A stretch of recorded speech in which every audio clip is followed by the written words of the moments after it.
It is indeed a great pleasure to be with you today. I love UU churches.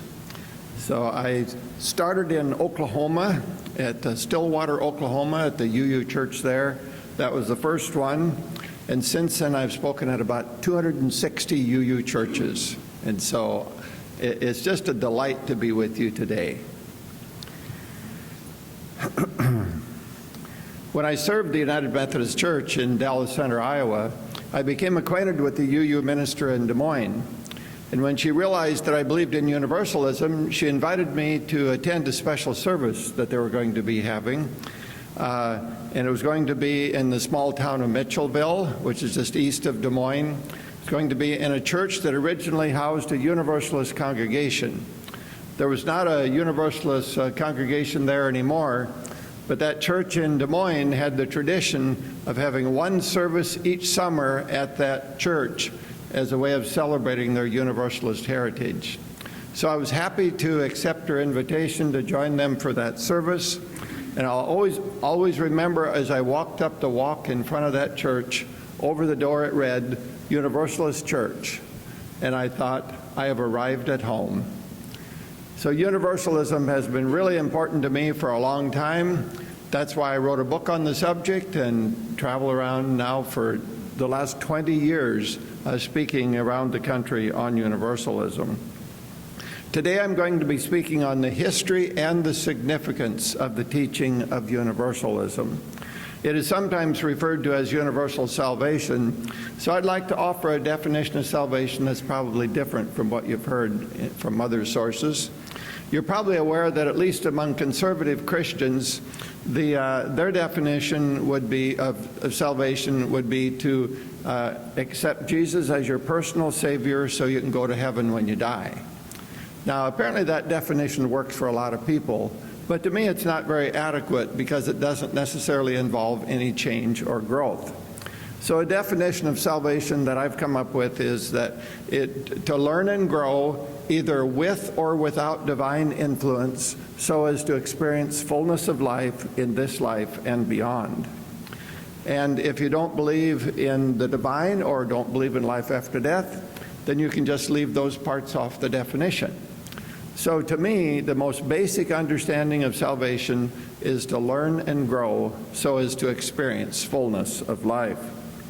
So in contrast to what a lot of people believe, I reject the idea that many people are going to spend eternity suffering in hell. Instead, I believe that everyone is going to experience salvation or fullness of life. And for certain individuals, if that doesn't take place in this lifetime, I believe it will take place sometime beyond. During the time of Jesus, most of the religions of the day taught that a lot of people would spend eternity suffering in hell. One exception to that would have been the Zoroastrians. They believed in Universalism. Isn't that wonderful? You may know that the Zoroastrian faith was developed in the area of Persia in the 5th and the 6th centuries before Jesus. And of course, in Persia is where the current country of Iran is. So anyway, so that was a religion that taught universalism. Also, Jesus, in contrast to the conventional thinking of his day, also rejected the teaching of a God of eternal damnation. And that's pretty obvious from many passages in the Bible. In the environment, though, where the conventional thinking was that a lot of people would spend eternity in hell, it was sometimes difficult to convince them otherwise. And so it seems to me that those people sometimes were not fully converted to Christianity because they held on to this belief of endless suffering in hell in contrast to Jesus' teachings. So they professed to be followers of Jesus, but at the same time, they didn't really accept the teaching of universalism. However, there were a lot of people who did believe in universalism in the early church. Of course, we can't go back to poll them to find out how many believed in universalism, but in my study of history, of church history, it seems that it was the majority and probably the vast majority of the early Christians that believed in universalism. And there are a couple examples of that would be Origen and Clement of Alexandria. Gregory of Nyssa, Ambrose, Bishop of Milan, and many, many others as well. As I said, though, there were some people who weren't fully converted to Christianity. Tertullian was one example of that. He became a Christian at age 40, and he held on to the belief of endless suffering of many people beyond death. In fact, he so relished the idea of people, of course it was other people, not himself, he so relished the idea of other people, many other people, spending eternity in hell, that he said he believed that one of the best things about heaven would be the superb view of the damned frying in hell. Now, doesn't the thought of that just make you feel good all over? Isn't it astonishing? A person who professed to be a follower of Jesus, a follower of the one who taught so much about love and peace and forgiveness and compassion and so on, could so relish the idea of a lot of people suffering excruciating torment in hell forever. The theologian Augustine was another example of a person who wasn't fully converted to Christianity. He became a Christian at age 32, and he also held on to the belief of endless suffering of many people beyond death. But Augustine was a pretty decent theologian in many respects, and therefore it's not surprising that his theology started to become dominant in the church. He lived in the latter part of the 4th century and into the 5th century, and so it's not surprising that by the 6th century there was coming to be quite a controversy and division over the issue of universalism. In order to resolve this controversy, the Roman Emperor Justinian called a church meeting. It was the 5th General Council in the year 553. Now, does it seem a little strange to you that a Roman emperor would call a church meeting? Well, it makes perfect sense when you think about the fact that emperors like to control people. Isn't that a given? Emperors like to control people, and they had learned that threatening people with eternal damnation was a foolproof means of controlling them. Of course, people do that yet today. You see, what the deal is, if you can convince people that there is a possibility of spending eternity in hell, then you've got them where you want them. You can get them to do anything you want by threatening them with eternal damnation. But the problem is, those free-spirited universalists weren't intimidated by that. They could threaten them with unending hell all they wanted, and they didn't take it seriously. So what happened was that the emperor allied himself with the hellraisers of the day, the people who advocated the teaching of unending suffering of many people beyond death.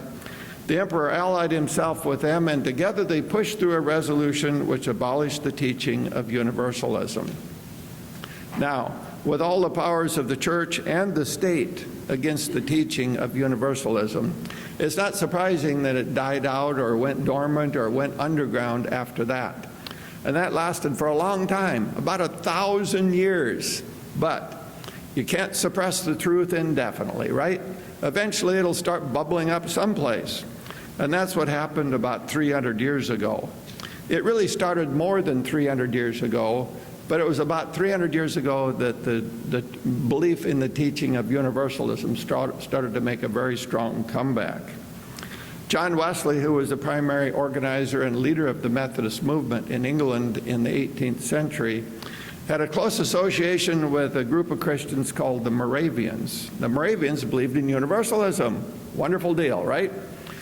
But in those early years, see, Wesley met them when he was in his 30s. He didn't agree with them.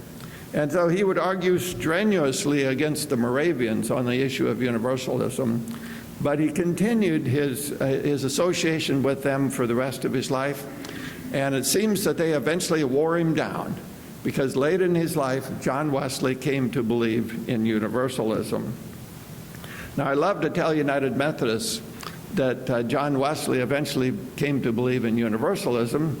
That is because in the United Methodist Church, the most conservative people are the ones who are most likely to reject the teaching of universalism. At the same time, they can often be heard to say, let's go back and reestablish the teachings of John Wesley.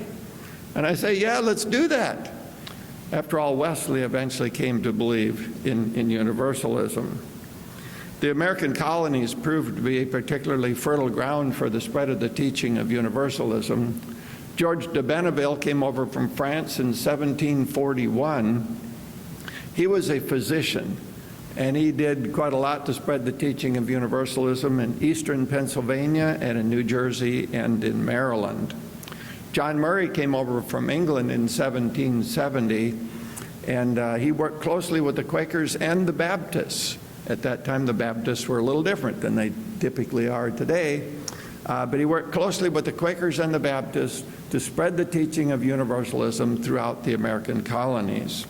It was under Murray's leadership that the Universalist Church in America was organized.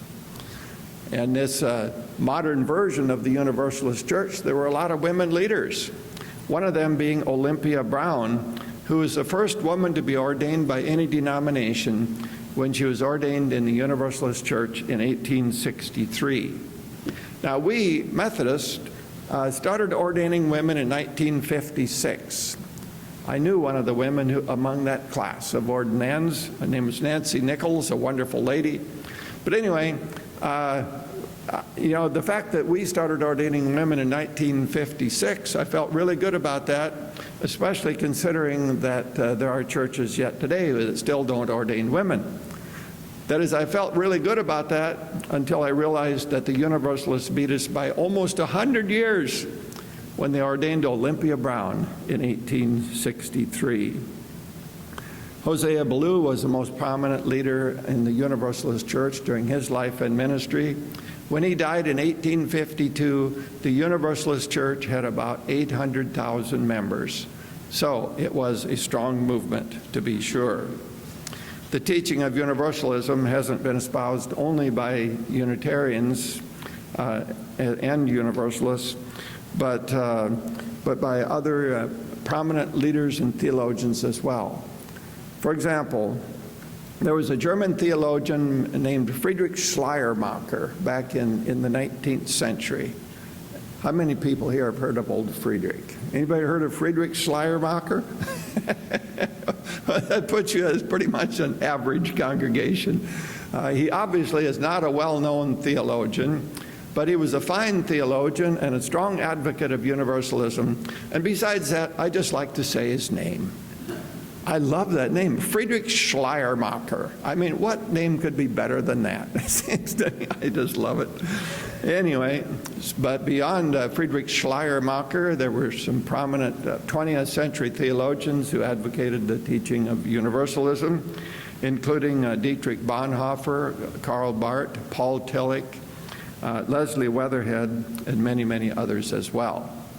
So the teaching of Universalism has a long, rich history for more than 500 years after the time of Jesus, and then especially again in the last 300 years as well.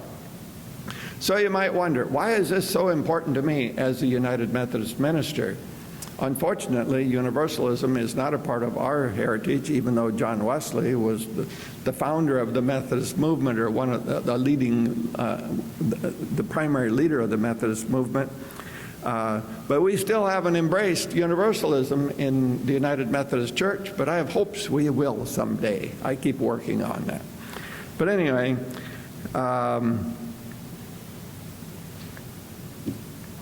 so this obviously is a very important issue to me, or I wouldn't travel around the country talking about it. So it's a very important issue for me, and it seems to me that the teaching of a God of eternal damnation has prevailed for far too long in most churches and in society at large. One of the reasons this is so important to me is because the teaching of a God of eternal damnation turns many people away from God. People seem to instinctively know that it is literally an insane concept for God to send people to hell, to torture them forever because they were naughty. We know what happens when parents torture their own children or punish them excessively for an extended period of time and so on. We know that people who do that end up in either prison or a mental hospital. Yet they say that's what God is going to do for eternity. Torture people forever because they were naughty. I mean, give me a break. It is literally an insane concept. So the teaching of a God of eternal damnation, it seems to me, has prevailed for far too long, and it turns many people away from God. Sometimes they become atheists. Now, I need to acknowledge that I've learned a lot about atheism from UUs, and I'm grateful. When we went on the road 20 years ago, I knew a little bit about atheism, but I knew very, very little. But one of the high points of my speaking in UU churches over these years is that I've met a lot of wonderful atheists. I didn't expect that. I thought atheists had to be really sad people. How wrong I was. And so I've met a lot of wonderful atheists in UU churches.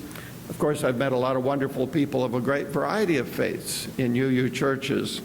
But for some, they find atheism to be a thoughtful, responsible, mature way to approach life, and it works for them. For people for whom atheism works, I really don't have a difficulty with that. But in other denominations, when people become atheists, it often is not such a positive thing. And that is because they sometimes still have in the back of their mind the possibility of spending eternity in hell. And if there's no God to rescue them from that plight, then they sometimes conclude that they are doomed, and that can lead to despair and meaninglessness. We all want to make the world a better place, and that's what motivates me more than anything else to travel around the country speaking on universalism. We all want to make the world a better place, but we're not likely to accomplish very much in that regard as long as the teaching of a God of eternal damnation continues to prevail in most churches and in society at large. And that is because what people believe about God has a powerful and direct influence on how they live their lives. If people believe that God is judgmental and condemning and cruel, it's very, very easy to justify living that same way ourselves. It's like the old song, One Tin Soldier goes, "Go ahead and hate your neighbor. Go ahead and cheat a friend. Do it in the name of heaven. You can justify it in the end." Sadly, I see people around the world, in our own country and around the world, often seeking to justify evil behavior in the name of heaven, in the name of God. And it's much easier to do that if we believe that God is judgmental and condemning and cruel. On the other hand, if we believe that God is loving and kind and merciful and gracious and forgiving and so on, then we're much more likely to live according to those standards. This is of enormous significance, I believe. I believe that if we're going to change the world for the better, perhaps the most important single thing that we need to do is to change people's perception of God, to change their perception of God from that of cruel and judgmental to that of loving. There was a man named Robert Short who wrote a book entitled Something to Believe In. And he said that people tend to resemble the gods they serve. I think that is profound. People tend to resemble the gods they serve. And so what we need to do is to change people's perception of God from that of judgmental and cruel to that of loving.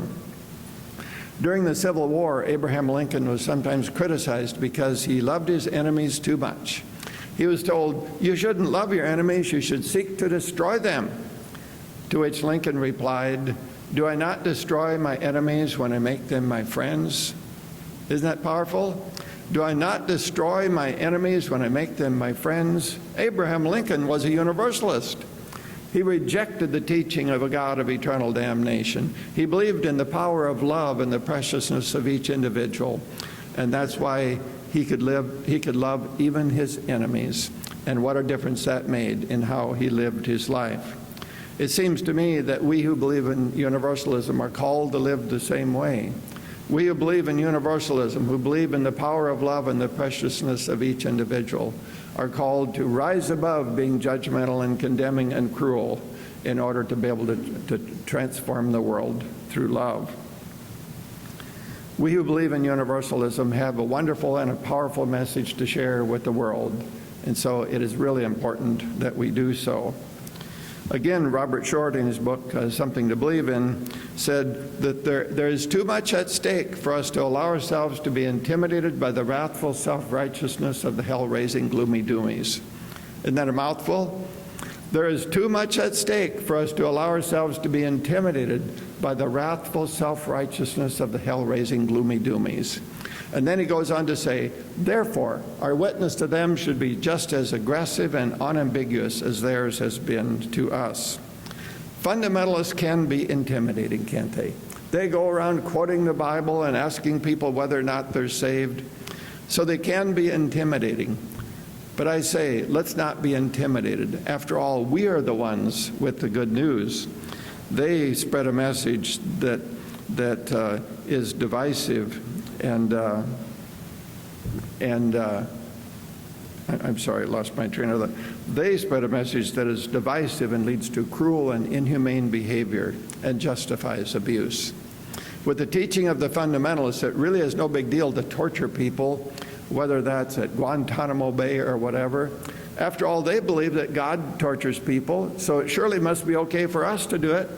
Besides, the torture that we might inflict upon others, whether it's waterboarding or whatever, is nothing compared to the torture that they say that God will inflict upon naughty people forever in a literal lake of fire, no less.